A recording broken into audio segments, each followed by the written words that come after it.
최경영의 최강 시사 제20대 대선 특별기획 토론 오로지 공약. 네, 소모적인 정치 공방, 네거티브 공방은 지금까지만으로도 충분합니다. 오로지 정책, 오로지 공약. 세 번째 시간입니다. 예, 오늘도 더불어민주당 선대본의 윤우덕 정책본부장님 나오셨습니다. 안녕하십니까? 네, 반갑습니다. 좋은 하루 되십시오. 예, 국민의힘 선대본의 원희룡 정책본부장님 나오셨습니다. 네, 안녕하세요. 예, 오늘은 외교 안보 사법까지 다루겠습니다. 뒤에 검찰개혁까지. 외교 안보 분야 두 후보의 기조 가장 중요하게 생각하는 지점, 인식 어떤 차이가 있는지 좀 먼저 들어봐야 되겠습니다. 어느 부분부터 하시겠습니까? 본부장님? 윤우덕 본부장님? 예, 여당부터 하시죠. 예. 지금 외교 안보 분야에서 가장 중요한 거는 첫째, 예. 계속 지속되고 있는 북의 핵 미사일 위협을 어떻게 대처하느냐. 그것이 제일 중요한 문제라고 봅니다. 둘째로는 그에 못지않게 중요한 게 미중 간의 대립 시대이죠. 예. 여기서 우리가 어떤 외교 노선을 취하느냐. 이게 아주 또 북핵 문제 못지않게 중요하다고 그렇게 생각을 합니다. 이 두 가지는 이제 한반도 문제이고 또 아시아 문제인데 그에 못지않게 중요한 게 우리가 이제 국제적인 위상을 가지고 있습니다. 10위권 안에 국가가 되었죠. 이제 우리한테 기대되는 국제적 기대감이 있죠. 국제적 차원에서 역할을 우리가 어떻게 하느냐 하는 문제입니다. 그래서 이제 글로벌한 차원에서 한국의 외교적 기여와 역할 또 이에 대한 이제 국가를 경영하는 지도자의 입장에서 이제 도외시할 수 없는 그런 문제가 있어요. 그래서 우리가 이제 거의 뭐 영국, 불란서, 독일과 맞먹는 그런 이제 국력을 가진 나라가 됐죠. 그래서 이에 걸맞는 외교 그리고 또 균형 외교, 국제 외교가 필요하다. 이렇게 세 가지를 말씀드릴 수 있겠습니다. 예. 원희룡 본부장님. 예. 저희 외교 안보는 우선 그동안 특히 북한에 대해서 너무 이렇게 치우치다 보니까 한미동맹, 한일관계, 또 한중관계에서의 우리의 당당한 입장 이런 부분들이 많이 왜곡돼 있다고 보고 있습니다. 그래서 이런 것들을 우리의 외교 안보의 주체성과 국익 우선 그리고 국제적인 공조 이런 부분에서 한미동맹을 중심으로 해서 외교안보의 기반을 튼튼히 하는 이런 기조 속에서 북핵에 대한 억지력 그리고 이에 대한 대응 능력을 강화하고 무엇보다도 우리 윤우덕 의원님도 비슷하게 얘기를 하셨습니다마는 미중 기술 패권 경쟁이 앞으로 세계의 힘의 질서를 바꾼다고 보고 있고 저희의 앞으로 미래 세대들의 생존에 걸려 있기 때문에 어떻게 우리가 국제적인 공급망 그리고 기술 지도에 있어서 우위를 확보해 나갈 것인가 그 점에 초점을 맞추게 될 것입니다. 그렇군요. 그 두 분 다 미묘하게 좀 엇갈리는 지점이 결국은 이제 원희룡 본부장님이 말씀하시는 건 주체성을 강조하시는 것 같아요. 그렇습니다. 주체성을 강조하시는 것 같고 윤우덕 본부장님은 굉장히 좀 조심스러운 그런 입장인 것 같고. 근데 외교라는 게 이제 만약에 집권을 하게 되면 이 결국은 이제 사드랄지 뭐 이런 공약을 내셨기 때문에 국민의힘도 여러 가지 생각을 속으로는 하고 있지 않을까 그런 생각도 저는 듭니다. 왜냐하면 주체성을 강조를 하시지만 그렇다고 바로 그냥 그 공약처럼 사드를 뭐 배치를 하고 뭐 이게 줄 파장도 분명히 걱정은 할 것 같거든요. 사드는 외교안보 특히 그 북핵에 대한 우리의 억지 능력 중에 한 조각입니다. 레고로 치면 하나의 부품 정도의 의미인 거죠. 지금 우리 그 문재인 정부에 있어서의 국방 백서도 보면 북핵에 대한 것이 삼축 체제라 그래 가지고요. 초기에 이게 도발이 임박했다. 예를 들어서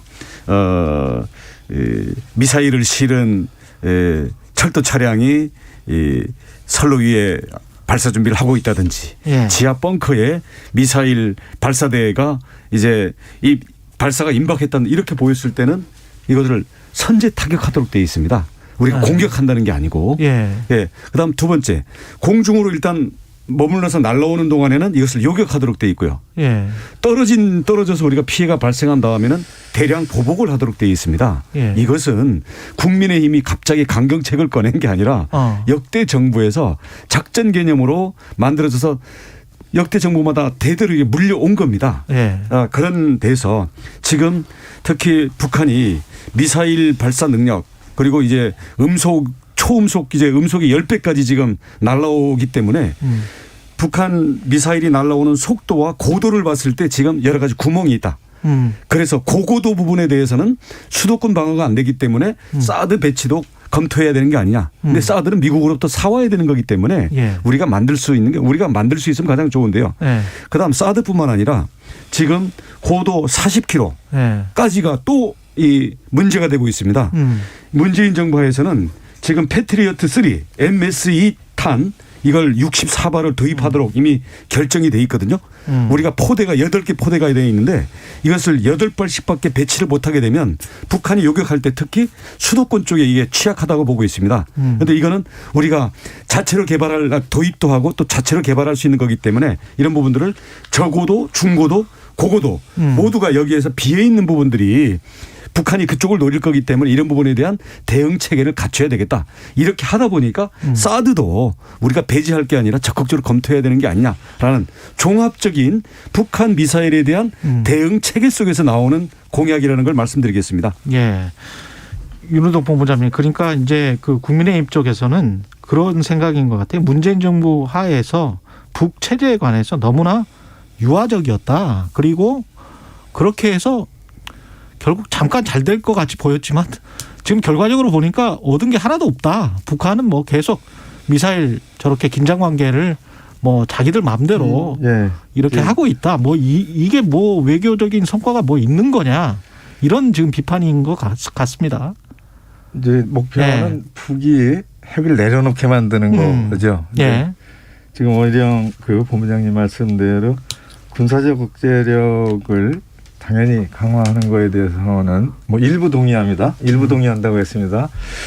근데 북한이 핵을 개발한 거는 상당히 이제 복합적 원인을 가지고 있는 거죠. 예. 뭐 남북 관계도 있지만 특히 이제 북미 관계가 있고 뭐 등등의 여러 관계가 있는데 이거를 그 군사적 억지력 중요하죠. 그것뿐만이 아니라 그 복합적으로 다층적으로 접근을 해야 합니다.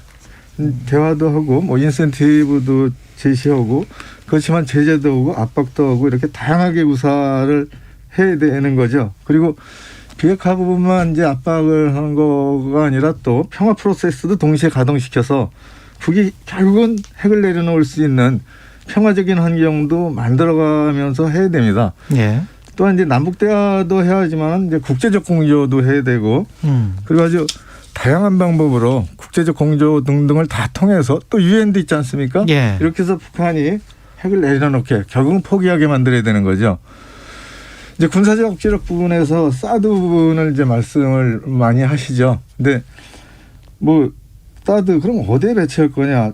참 답이 안 나와요. 그렇죠. 그리고 그것이 이제 사드를 배치하는 지점이 저쪽 적의 입장에서 보면 이제 타격 지점이 되기 때문에 그러는 거 아닙니까? 예. 그런 위험이 있다라는 말씀은 좀 분명히 드리고 사드를 배치하면 그쪽이 타격 지점이 된다. 그런 이제 우려가 이제 우리 국민들에게 있는 거잖아요. 지점에서 뭐 경기도, 강원도, 뭐 충청도 이렇게 하면. 근데 이제 이거는 좀 분명히 해야 돼요. 사드를 이제 사가지고 와야 되지 않습니까? 지금 사드가 국내에 배치되어 있는 거는 미국 자산을 가지고 있는 거를 미군 부대로 그냥 이전시킨 거지 않습니까? 예. 근데 지금 원희룡 그 본부장님 말씀대로 이제 추가 배치를 한다면 사가지고 와야 되는데 예. 사가지고 오는 데에 들어가는 시간이 많이 들어요. 아랍에미리트 제가 가봤어요. 근데 협상을 시작해가지고 이게 전략 자산이어가지고 미 의회에 또 동의를 받아야 되고 이런 과정들을 다 거치면 아랍에미리트가 다 계약서부터 이렇게 협상을 해서 계약서부터 배치하는 데까지 8년이 걸렸어요. 8년? 8년. 예. 그리고 이건 이제 로키드 마틴에서 생산하는 겁니다. 전 세계에 아마 8개 포대 정도가 있을 거예요. 그래서 8년이 걸리는데 우리가 그에 버금가는 전력을 지금 개발하고 있죠. 롱셈입니다. 예. 엘셈이라고 하죠. 예. 이게 이제 국산 무기로 2년 내지 3년 내에 실전 배치가 될 수 있습니다. 가능하면 이제 자주국방을 해야 되지 않습니까? 시간으로 봐도 전력이 실전에 배치하는 전력이 유사하다면 그리고 이제 이 실제적으로 북의 도발을 제어할 수 있는 방법은 조짐이 모였을 때 결국은 한미 연합 첩보 자산에 의해서 그 조짐을 정확하게 판단하는 겁니다. 예. 그렇잖아요. 예. 그래서 동맹인 미국의 첩보 자산과 우리의 첩보 자산을 잘 활용해서 원희정 본부장님 말씀하셨듯이 갱도에서 나온다든지 발사의 조짐이 있다든지 그렇게 해서 그게 핵탄을 탑재한 무기가 장착돼서 그 조짐이 보인다든지 이랬을 때에 명백한 징후가 핵도발이라는 명백한 징후가 한미 첩보자산에 의해서 판단됐을 때 그때 이제 원희정 본부장이 말씀하신 이제 뭐 타격 이런 것들은 예, 논의할 수 있죠. 예. 근데 또 하나는 이제 이런 게 있습니다. 잠깐만요. 원 본부장님 또 네, 말씀하십시오. 예, 예. 그리고 예. 이게 이제 결국 이제 작전권의 문제 아닙니까? 이제 전시 작전권의 문제인데 지금으로서는 한국군이 독자적으로 판단할 수가 없죠. 이제 한미 간에 또 실제 최종적으로는 그 우리 국군의 판단만으로는 이제 할 수가 없는 그런 상황인 게 우리 이제 한미 동맹의 현 주소이죠. 네, 여기까지만 말씀드리겠습니다. 예. 뭐 지금 그 롱쌤도 말씀하셨는데요.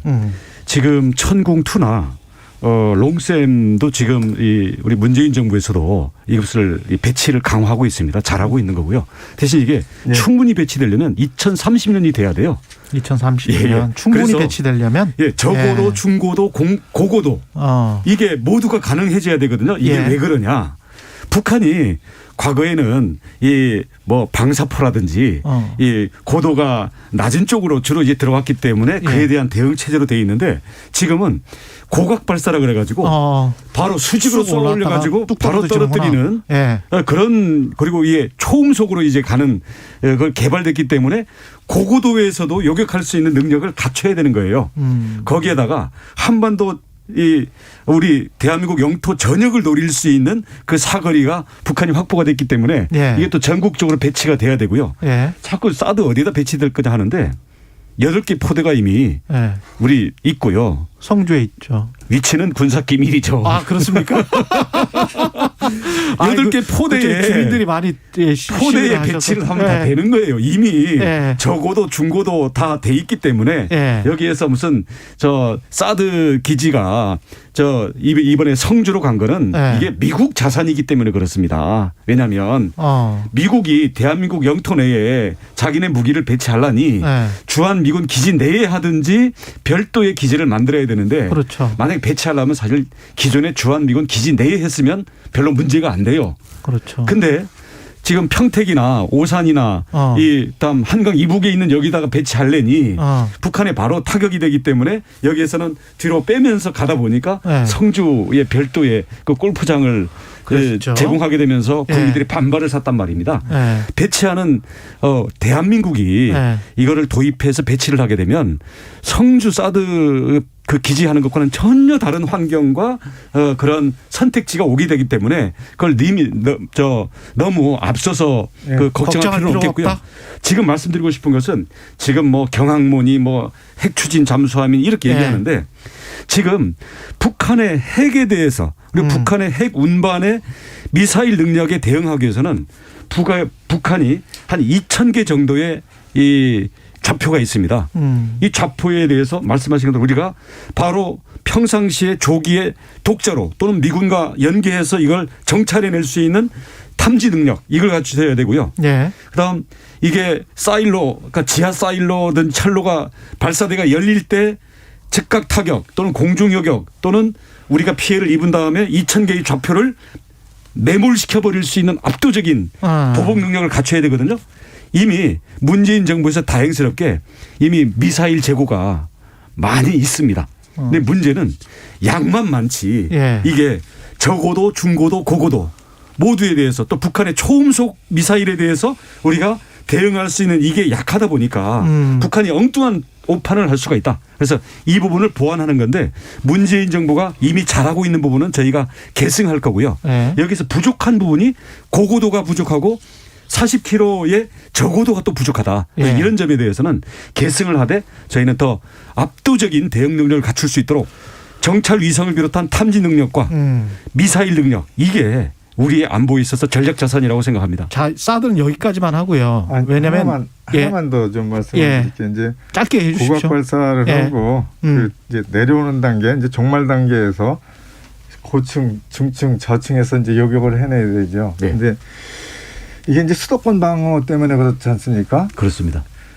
근데 제가 이제 전방에서 태어나서 전방에서 살고 있어요. 그래서 너무 잘하는 게 파주. 장사정포에 대해서 너무 공포감을 가지고 있어요. 우리 국민들이. 근데 장사정포에 대해서 네. 파주 사람들은 걱정도 안 해요. 왜? 멀리 날아가니까. 한 200km 장사정포는 나타나죠. 대전까지 때립니다. 한 200km까지 예, 때려요. 200km 나가요. 그래서 예. 북이 도발을 만약에 절대로 그런 일이 있어서는 안 되죠. 그런데 만약에 수도권을 때린다면은 미사일로 때리지 않고 장사정포로 때려요. 그럼 이제 장사정포가 걱정이지 않습니까? 그래서 장사정포에 대해서는 원점을 1000개 가지고 있다 그랬잖아요. 그 원점 타격에 대한 준비에는 정말로 칭찬해 주셨듯이 문재인 정부가 다 좌표를 입력해 놓고 징후 먼저 뭐 조짐이 보여서 뭐 한 발이 뜬다 그러면 원점을 동시에 아주 바로 때려버립니다. 그래서 그 원점이 뭐 1000개다 그러는데 군사비밀이죠, 이거는. 예. 미사일 재고는 많이 확보를 해놨어요. 그거는 인정합니다. 잘했어요. 그거는 이제 미사일로도 때릴 수 있고 예. 대구 비행장에서 뭐 떠서 대전까지 와서 바로 때릴 수도 있고 더 중요한 거는 정말 자랑스러운 K9 자주포가 다연발로 그냥 자동으로 쏴버립니다. 그래서 그 K9 자주포 국산 무기로 원점이 다 좌표가 입력돼 있어서 그대로 쏴버리죠. 제가 그래서 제 지역, 제 동네 K9 자주포 부대도 좀 방문해보고 그랬습니다. 알겠습니다. 여기까지. 설명도 들어보고 그래서 그 부분은 네. 칭찬해 주셨듯이 그런 그 군사력에 의한 억제 그리고 원점에 대한 정확한 그 타격 준비 이런 건 잘 돼 있다라는 말씀 드립니다. 중국하고 일본 문제, 뭐 일본과의 관계는 뭐 여러 가지가 다 얽혀가지고 지금 완전히 꼬여 버렸고 중국과 미국 사이에서 말씀하셨듯이 우리가 어떤 주체적으로 다 이제 국민들이 원하는 건 주체적이면서도 자주성이 있으면서도 그러나 경제 안보는 해치지 않는 방향. 아, 그럼요. 그렇잖아요. 예. 그게 뭐가 있을지 참 고민일 것 같습니다. 정치하시는 분들은. 저는 예. 중국 관계는 우리가 일부러 악화시키거나 도발하거나 공격적인 태도를 취할 필요는 없다고 생각합니다. 그렇죠. 예. 외교는 예. 모두랑 잘 지내야 되는 거거든요. 예. 근데 문제는 잔질 내려고 하는데 예. 힘으로 우리를 겁박한다든지 아니 우리가 이해관계가 충돌된다든지 이럴 경우에 그렇죠. 우리가 어떻게 힘 또는 외교 관계로서 풀어나갈 거냐 우리의 이익을 지킬 거냐 이게 문제잖아요.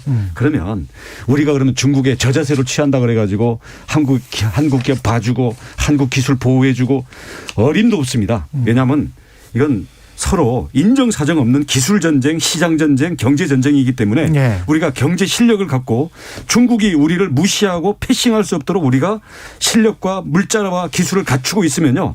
우리가 아무리 세게 나가도 중국은 우리랑 잘 지낼 수밖에 없고요. 그게 아니라 그게 없으면 우리가 아무리 저자세를 가도 그건 중국이 줄 수 있는 게 없습니다. 그런 점에서는 예. 우리는 철저히 실력에 의한 자강론을 입각해서 펼쳐야 되고요. 근데 중국이 우리가 일부러 적대 관계로 가가지고 중국의 어떤 보복이 된다든지 이렇게 할 필요는 없겠죠. 또 한편으로는 흔들면 흔들리는 나라, 동네북, 약한 고리, 그리고 이 누떼가 아프리카 초원을 가는데 거기서 약한 무리에서 떨어져 나와 있는 새끼 누가 돼서 이 돈보기로 우리가 그 기합받고 다른 나라들에게 겁을 주기 위한 우리의 타겟실에서는 안 된다. 그런 네. 점에서는 우리가 일방적인 희망 회로를 돌리면서 우리가 중국에 대해서 지나친 굴종 또는 중국에 양보하는 유화 제스처를 취하면 우리를 봐줄 거다. 이런 환상에서 벗어나는 게 필요하다고 생각합니다. 예. 윤우덕 본부장님 어떻게 생각하십니까? 예. 예, 원영 본부장님 좋은 말씀 주셔서 감사하고요. 결국은 이제 미중 패권 싸움이 이게 뭐 1, 2년 내에 끝날 게 아니잖아요. 예. 지속되는데 이 과정 중에서 우리가 얼마나 실익 해결을 하느냐 이거지 않습니까? 예. 근데 원칙은 좀 분명하다고 봐요.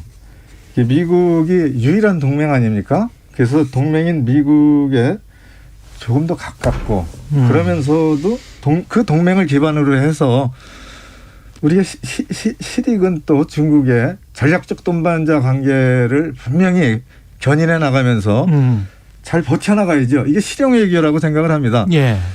근데 뭐 지적해 주셨듯이 아니 뭐 미국이 세게 나가면 미국 가야 되고 또 중국이 세게 나가면 중국 가야 되고 좀 왔다 갔다 하면 솔직히 인정합니다. 하지만 우리 후보 좀 그 터프하잖아요. 예? 중국에 대해서 할 말한다. 예? 그리고 뭐 우리 국익을 침범했을 때는 행동한다.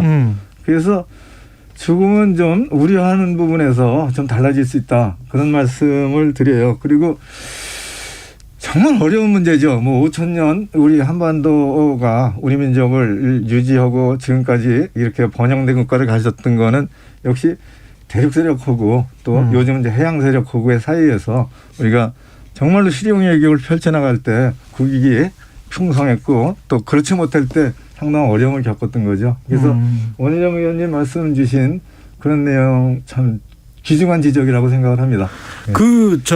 외교도 상상력의 영역이라고 보는데 사실은 일본 같은 경우도 중국이랑 영토 분쟁까지 있는 나라지만 실제로 보니까 무슨 평화 우호 조약도 있고 전략적으로 동반자 관계가 또 공고하단 말이에요. 그러니까 경제적으로는 또 잘해요. 예? 그러면서도 또 미국이랑도 또 잘 하잖아요. 그래서 저는 미국이랑도 지금은 이미 우리가 한미 우호 조약이 있지만 중국과도 이렇게 비슷한 어떤 서로 간에 침범하지 말자 그런 조약도 할 수 있고 둘 다로부터 안전을 보장받는 그런 방법은 없을까? 그 말씀드린 것처럼 예. 우리가 누구도 우리를 무시할 수 없는 기술을 갖고 있어야 되고요. 예. 세계적인 이 생산 공급망 서플라이 체인이라 그러죠. 예. 세계적인 이 생산 연결 체계 속에서 우리가 우위를 갖는 지금 반도체처럼 예. 이런 것들이 전략적인 우리가 우위를 갖는 품목이 더 늘어나야 됩니다. 그러면 그만큼 우리의 발언권도 세지는 거고요. 우리를 무시할 수가 없게 되는 거죠.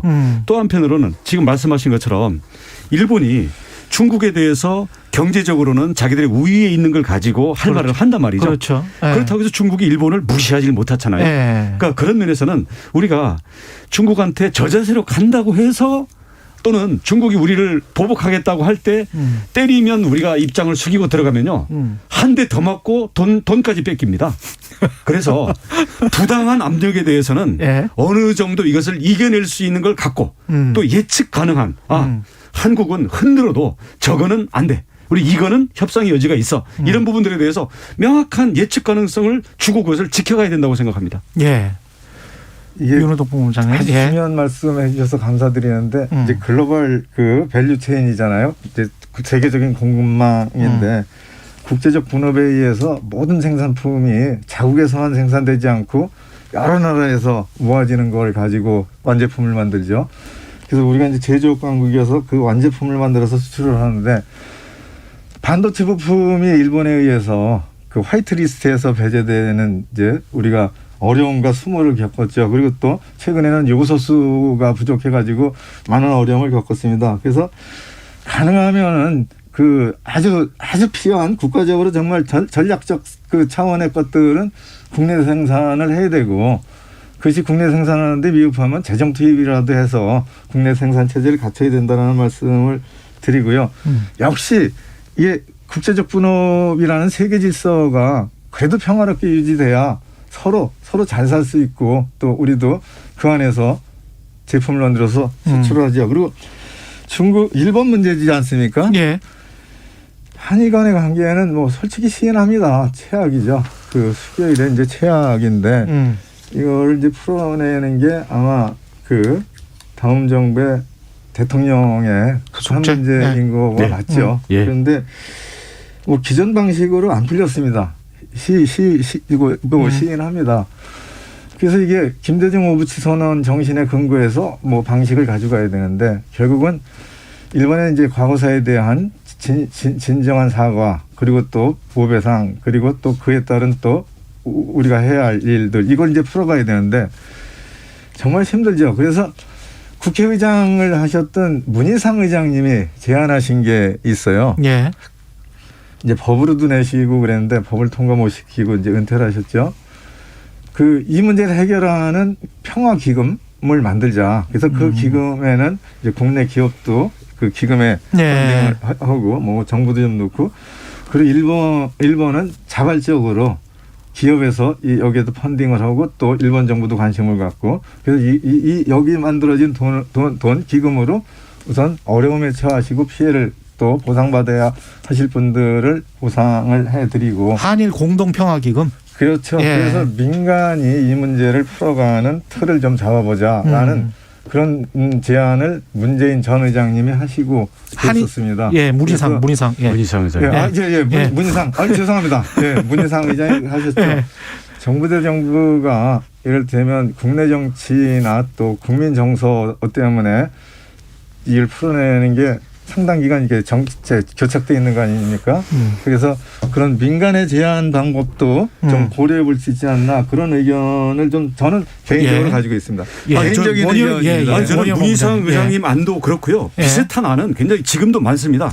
저도 갖고 있습니다. 예를 들어서 서로 간에 사과를 해야 된다든지 어떤 정치적 국가적인 입장이 되는 부분들에 대해서는 우리가 현인회의, 뭐 30인 현인회의 같은 거 만들어서 거기다가 맡기고요. 국제 법정에 가는 게 아니라 역사와 양쪽의 문화와 양쪽 국민들에 대해서 지혜를 갖고 있는 현인회의에다가 입장 정리는 맡기고요. 돈의 부담은 뭐 양쪽 정부가 되든 서로 그건 실제 부담할 수 있는 걸 가지고 물밑에서 기금을 만들면 되고요. 그걸로 배상이든 보상이든 하자. 우리의 위안부라든지 징용공 피해자, 그다음 미국에 있어서의 어떤 기업 이런 쪽들 같은 경우는 서로 직접 부닥치지 않도록 하면서도 각자의 입장을 살릴 수 있는, 이거는 얼마든지 그 안을 마련하는 게 가능합니다. 그리고 문희상 안도 의장님 안도 그런 안 중에 하나였고요. 저는 찬성하고요. 문제는 그렇게 만들어봐야 총선 앞두고 한일전이니 뭐 토착 왜군이 뭐 국내 정치에다 이걸 이용하다 보니까 그런 아무리 좋은 안이 내부에서 나오면 그걸 죽였잖아요. 저희는 국내 정치에다 제발 한일전이니 무슨 토착 왜군이 그러다가 자기네 친일파들 다 걸리지 않습니까? 이런 거의 자책골 같은 이 국내 정치용 이런 거 하지 말고요. 외교는 현인회의와 정말 미래 세대를 위해서 우리가 일본과 기술과 경제 면에서 협력이 되면 얼마나 든든합니까? 대신 우리의 역사에서의 또는 영토 문제라든가 이런 거에는 우리 당당히 우리 할 것들을 하고요. 이렇게 해서 이제는 새로운 관계로 풀 때가 됐다고 생각합니다.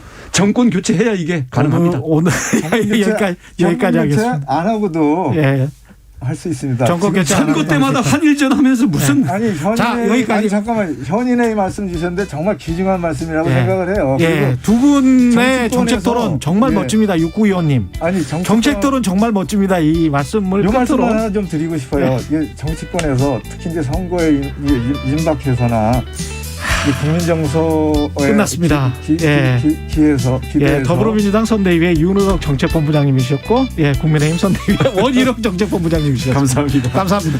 오늘도 굉장히 유익한 토론이었습니다. 잠시 후 8시 반부터 일부 지역국에서는 해당 지역 방송을 보내드립니다. 인생에서 가장